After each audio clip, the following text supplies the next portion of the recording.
भाई एक एक्टर के लिए सेंस मेमोरी क्या है या different type of sense memory कैसे काम करती हैं, इसी विषय पर मैं आज बात करूंगा।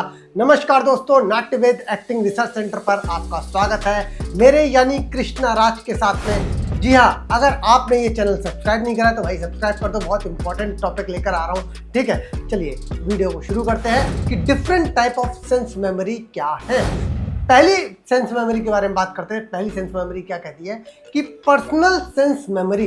ये क्या होती है कि भाई एक एक्टर, जैसे मेरी जिंदगी में जो जो चीज़ें घटित हुई हैं, different type of emotion, different type of events जो जो घटित हुए हैं, जिनसे मेरी मेमोरी क्रिएट हो रही है, उसको मैं रिकॉल करके अपने इमोशन को डेवलप करूं।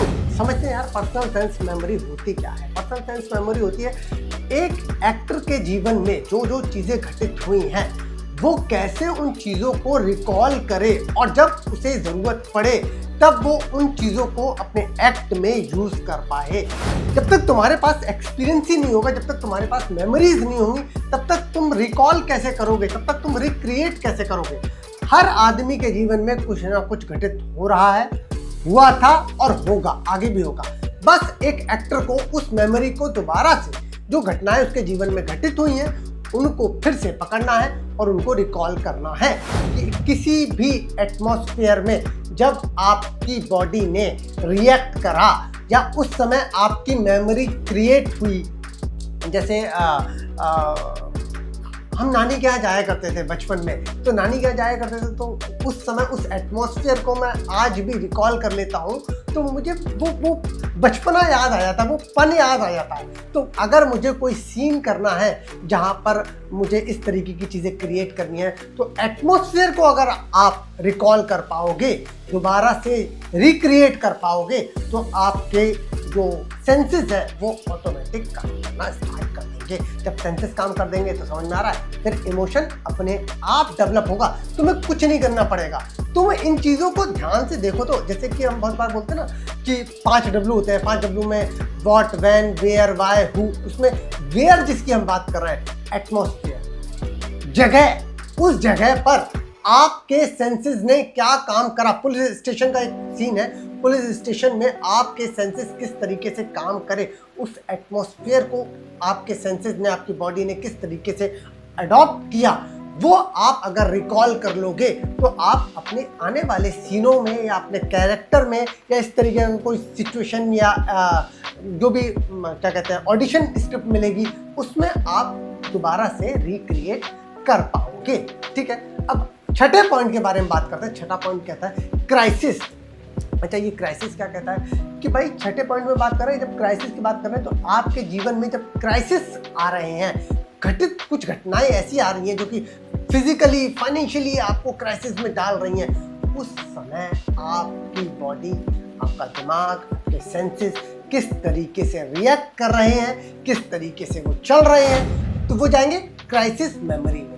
कि आप एक क्राइसिस के समय पर, different type of sense memory की बात कर रहे हैं ना, तो क्राइसिस में आपकी बॉडी ने क्या महसूस करा।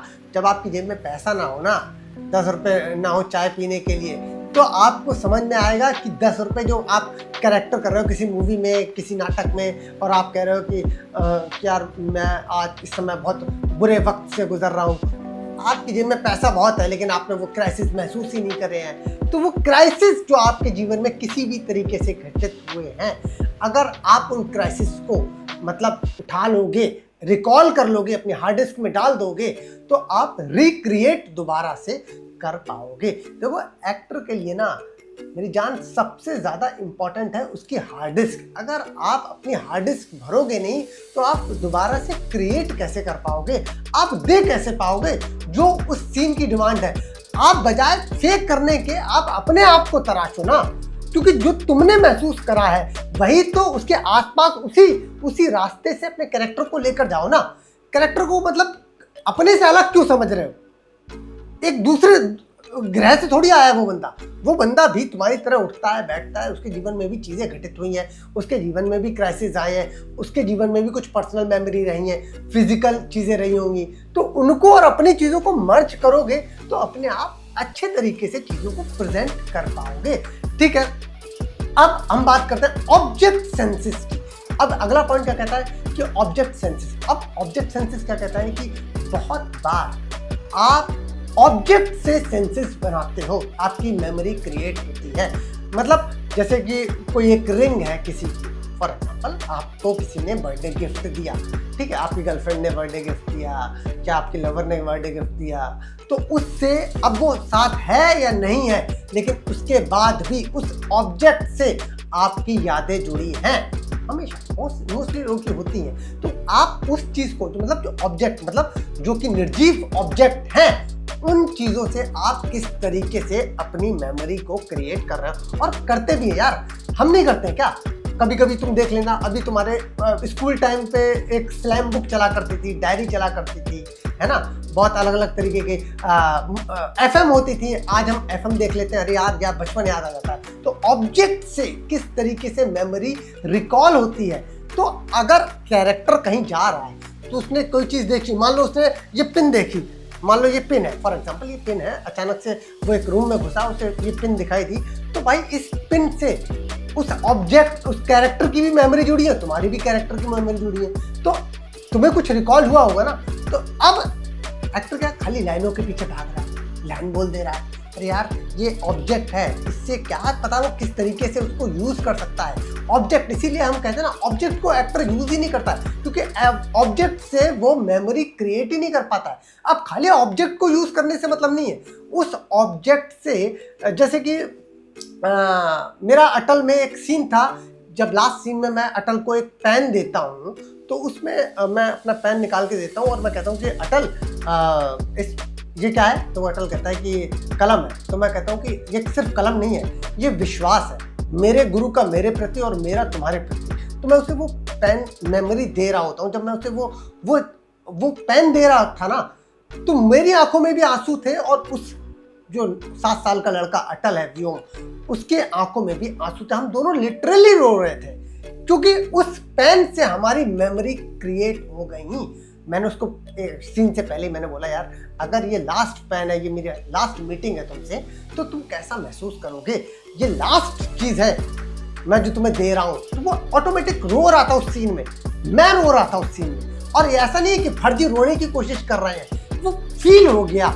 ऑब्जेक्ट से क्या हो गया, सेंस डेवलप हो गया, मेरा सेंस डेवलप हो गया। समझ में आ रही है ना?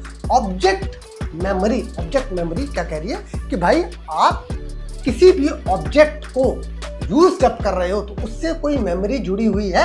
आप अपने सीन में कोई इस दिस डैगर, क्या मेरे सामने रखी हुई है वही कटार है जिसकी मूठ, मैकबेथ के बहुत इंपॉर्टेंट डायलॉग है, तो कटार अगर है तो उस कटार से उसने लाखों लोगों की गर्दनें उड़ा दी हैं मैकबेथ ने।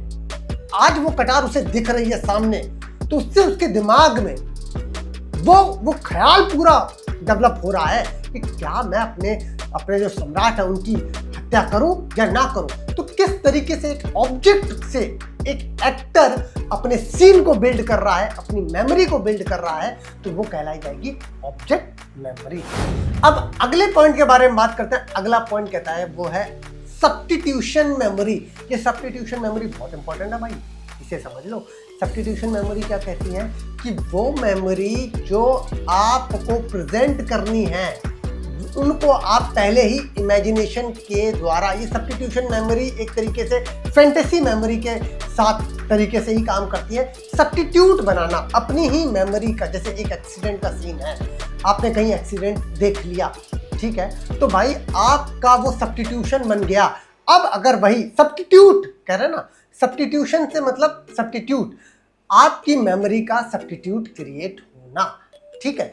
जैसे कि अगर एक्सीडेंट का कोई सीन है तो उस एक्सीडेंट के सीन को आपको दोबारा से क्रिएट करना है किसी सीन में, तो आपने रियल लाइफ में जो देखा था उसका सब्स्टिट्यूट, मतलब जितनी भी मेमोरी है, चाहे वो पर्सनल मेमोरी हुई, इमोशनल मेमोरी हुई, फिजिकल सेंसेशन मेमोरी हुई, उन सारी मेमोरीज का सब्स्टिट्यूट बनाकर आप सब्स्टिट्यूशन मेमोरी में डाल दो।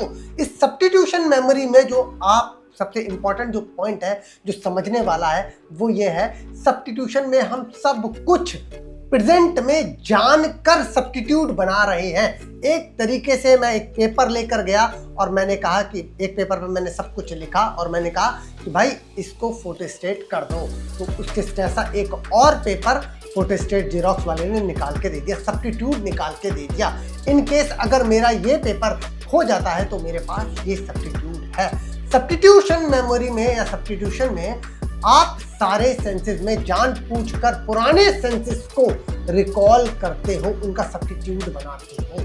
आई होप आपको ये टॉपिक सारे समझ में आए होंगे। फिर भी अगर कोई डाउट है तो कमेंट सेक्शन में लिख दो, ठीक है। लाइक शेयर कर दिया करो। कोई डाउट है ना तो क्या कर दो, कमेंट कर दो जल्दी से, मैं सारे डाउट क्लियर करूंगा। बहुत सारे बच्चे ऐसे हैं जो कि गांव में बैठे हुए हैं, जो कि मेरी इस वीडियो को देख रहे होंगे, जिनके पास मुंबई आने के लिए पैसे नहीं है या लाखों रुपए खत्म करने के लिए, अभिनय को सीखने के लिए पैसे नहीं है। उनके लिए मैं 3 दिन की फ्री वर्कशॉप लेकर आ रहा हूं, जिसमें मैं आपको पर्सनली ट्रेन करूंगा। 3 दिन के लिए आप उसमें रजिस्टर करवा सकते हो, जूम मीटिंग पर होगी। ये फ्री ऑफ कॉस्ट है, इसका कोई चार्जेस नहीं है। 15, 16, 17 3 दिन ये वर्कशॉप होगी, शाम के टाइम में वर्कशॉप होगी। तो आप इसके लिए नीचे दिए गए नंबर पर मुझे व्हाट्सएप कर सकते हो, संपर्क कर सकते हो, मुझे इंस्टाग्राम पे फॉलो कर सकते हो। ऐसे ही अपना प्यार बना के रखो, आगे भी वीडियो लाते रहेंगे यार। काम करेंगे ना तुम और मैं, दोनों एक साथ मज़ेदार काम करेंगे, ठीक है। चलो मिलते हैं अगली वीडियो के साथ में। अगली वीडियो में कमेंट में लिख दो भाई कौन से टॉपिक में तुम्हें दिक्कत हो रही है, सब कुछ सिखाएगा तुम्हारा कृष्णा। टेंशन नहीं लेने का, एकदम बिंदास रहने का, ठीक है। चलो पैक अप।